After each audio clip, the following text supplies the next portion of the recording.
Hello dear students, today we are going to discuss about the important factors or the important physical quantities which describes the motion of an object.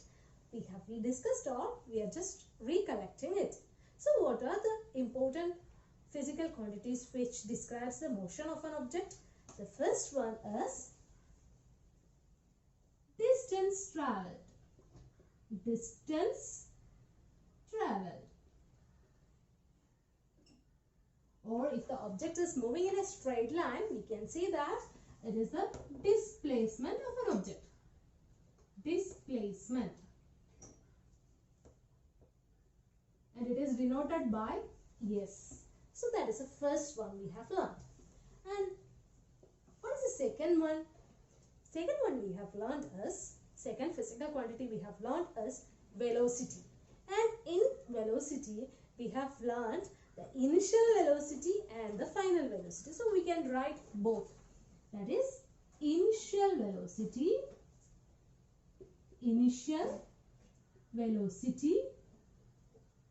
which is represented by the letter U. Okay. And the third one, final velocity, which is represented by V. So, distance traveled, displacement, initial velocity, final velocity.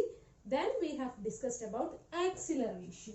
Okay, acceleration. It is denoted by A. And there is one important factor, important physical quantity is there. What is that? It all depends on that physical quantity, which is time. Okay, this is a very important factor. So these are the important physical quantities which are needed to describe the motion of an object. Okay, only these things are coming under the when we describe the motion of an object. So the distance traveled, S, initial velocity U, final velocity V, acceleration A, and the time taken T. Hope you understood this. The uniformly accelerated motion of an object can be described using three equations of motion. Okay, as we have discussed, there are some physical quantities which describe the motion of an object. So with that, we are relating that and we are having three equations of motion. The first equation of motion is V is equal to U plus AT. That is the first equation of motion. Here it is relating V is the final velocity, U is the initial velocity, A is the acceleration and T is the time taken. This is the first equation of motion and it is also known as velocity-time relation. Okay. And now the second equation of motion, that is S is equal to ut plus half at square. S is equal to ut plus half at square. What is S here? It is the distance travelled by the object. U, initial velocity, T, time taken, A is the acceleration and T is the time taken.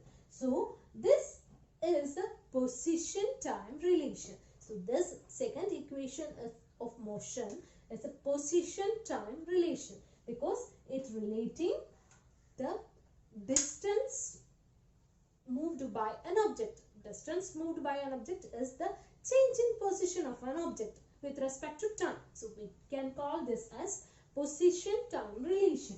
And the third equation of motion is 2as is equal to v square minus u square. 2as is equal to v square minus u square. Here A is the acceleration, S is the distance travelled, V is the final velocity, U is the initial velocity. Okay. So these are the three important equations of motion and we have to learn how to derive these three equations of motion. Okay. We will discuss that in the next class. Thank you.